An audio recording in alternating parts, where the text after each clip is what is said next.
రాజీనామా చేసిన స్థానం నుంచి నేరుగా బీజేపీని అటాక్ చేసిండు. నితిన్ నబీన్ రాజీనామా చేసే స్థానంతో పాటు వారి తండ్రి గారు కూడా అక్కడి నుంచి 35 ఏళ్లుగా పూర్తిగా అక్కడ బీజేపీ గెలుస్తుంది. 2006 దాకా నితిన్ నబీన్ తండ్రి గెలిచారు. 2006లో ఆయన చనిపోయిన తర్వాత వాళ్ళ తండ్రి చనిపోయాక నితిన్ నబీన్ గెలుచుకుంటూ వచ్చాడు. 2008 తర్వాత అంతకుముందేమో పాట్నా వెస్ట్ నియోజకవర్గంగా ఉండేది అది. తర్వాత ఇప్పుడు బంకింపూర్ నియోజకవర్గం మారింది అది. 2006 తర్వాత 8 నుంచి పూర్తిగా 8లో 10లో 15లో 20లో 25 5 సార్లు నితిన్ నబీన్ గెలిచారు. ఏది 6 సార్లు గెలిచారు.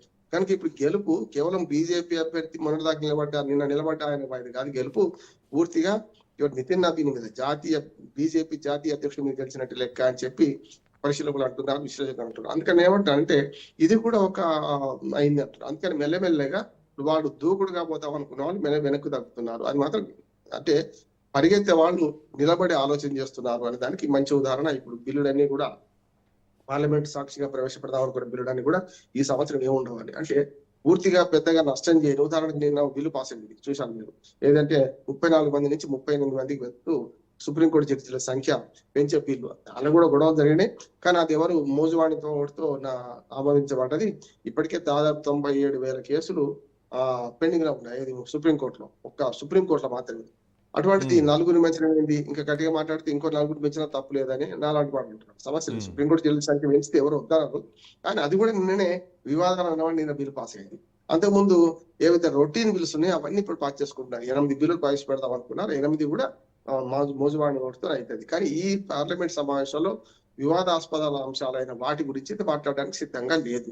ఒక మాట మనకు రామ మందిర విరాళాల మీద కొంత పెద్ద ఎత్తున సంచలనం నడుస్తుంది చూస్తున్నాం. పాపు యాదవ్ వాళ్ళందరూ మన రోడ్డు మీద ఇండిపెండెంట్ ఎంపీ ఒక ఆయన పార్లమెంట్ ముందర కూర్చోవడం, దాన్ని విరాళాలు వేయడం, విరాళాలు జేబులో వేసుకోవడం, ఎంత రాముని అవమానించడం, హిందువుల మనోభావాలు అవమానించడం అనే మాట వీళ్ళు అన్నారు, కానీ పెద్ద జరగలేదు, అయిపోయింది అది. కనుక ఇప్పుడు ట్రస్ట్ బోర్డు చైర్మన్ కూడా రాజీనామా చేశారు, చూసింటారు కదా మీరు. RSS ఒత్తిడితో రాజీనామా చేశారు. అంటే మెల్లమెల్లగా మనకు బీజేపీ పార్టీకి ప్రమాద గంటికలు మోగినా కొద్దీ ఒక్కొక్క అడుగు వెనక్కి వేస్తుంది. ఈ వెనక్కి వేయడం అనేది ముందడుగు వేయడానికి రేపు బుల్డర్ చేసుకుంటూ పోతాం అన్నింటినీ అనే ఒక ధీమా కనపడుతుంది. ఇప్పుడు అనుకూలం అంటారు అన్నట్టు కొంచెం వెనక్కి పోతుంది, కానీ ముందుకు పోవడానికి బీజేపీ వాళ్ళు బుకాయిస్తున్నారు. బీజేపీకి ముందుకు పోవడానికి ఉన్నటువంటి దారి కేవలం డీలిమిటేషనేనా? సో దాంతోనే మహిళా రిజర్వేషన్ బిల్లు డీలిమిటేషన్ ఒకటే బీజేపీని కాపాడేటువంటి అవకాశం కనిపిస్తోందా? ఎందుకంటే 2027లో ఎన్నికలు రాబోతున్నాయి. సో ప్రస్తుతానికి మోస్ట్లీ బీజేపీ పాలిత ప్రాంతాల రాష్ట్రాలు ఇవన్నీ except Punjab and Himachal Pradesh and Manipur ప్రస్తుతానికి ప్రెసిడెంట్ రూలింగ్ నడుస్తోంది. సో ఇట్లా నేపథ్యంలో అటు ఉత్తరప్రదేశ్ కానీ ఇటు ఉత్తరాఖండ్ కానీ అఫ్కోర్స్ పంజాబ్ ఆల్మోస్ట్ బీజేపీకి మద్దతుగానే ఉన్నట్టు కనిపిస్తోంది. అక్కడటువంటి మొన్న రాజ్యసభ ఎంపీలు కూడా మారిన తర్వాత ఈవెన్ అటు గోవా అటు గుజరాత్ కూడా కీలకంగా. సో ఒక బీహార్ బంకింపూర్ రిజల్ట్ని ఈ జరుగుతున్నటువంటి ఈ ప్రొటెస్ట్లు ఈ నిరసనలు రాబోయేటువంటి ఎన్నికలపైన ప్రభావం చూపిస్తుందా? ఒకవేళ అందులోంచి బీజేపీ బయటపడాలంటే కేవలం డీలిమిటేషన్ మహిళా రిజర్వేషన్ బిల్లేనా? శ్రీకాంత్, ఎప్పుడు కూడా ఒక ఉప ఎన్నిక ఎప్పుడు కూడా అధికార పార్టీకి అనుకూలంగానే ఉంటుంది, కానీ బీహార్లో వ్యతిరేకంగా వచ్చింది. దాని కారణం ఏంటంటే పాట్నా వెస్ట్ గా ఉన్నది, బంకీపూర్ అయిన తర్వాత చాలా వరకు విద్యావంతులు, ముఖ్యంగా కాయస్తు బ్రాహ్మణులు, అగ్రవర్ణాలు అర్బనైజ్డ్ అట్లా అగ్రవర్ణాలు కొంచెం ఎక్కువ మంది ఉన్నారు.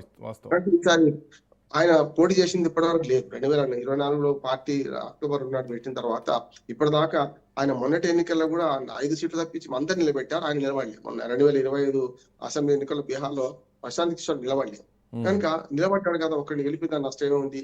ఇప్పటిదాకా 5-6 రాష్ట్రాల్లో ప్రభుత్వాలు పార్టీలను గెలిపించాను కదా, ఒక వ్యూహకర్త కదా, మన రాష్ట్రం వాడు కదా అని చెప్పి ఒక ఛాన్స్ ఇద్దాం అనుకునే ఉండొచ్చు. కానీ మొత్తం బీహార్ లో అన్ని పరిస్థితులు అట్లా ఉంటాయని నేను అనుకోవట్లేదు. కాకపోతే ఎక్కువ ఊహించుకుంటే చెప్పలేము, కానీ ఇప్పుడు ఎక్కువగా ఉంటాయి కాబట్టి అంచనా వేయలేము. అంటే 202 సీట్లు ఉన్నాయి. ఇప్పుడు వాళ్ళకి ఒక సీటు పోయింది, 201కి వచ్చిండ్రు. అంటే 101 సీట్లు ఏమో మనకు జేడీయూకి, 101 సీట్లు బీజేపీకి ఉన్నాయి. అక్కడ 202 సీట్లు గెలిచింది.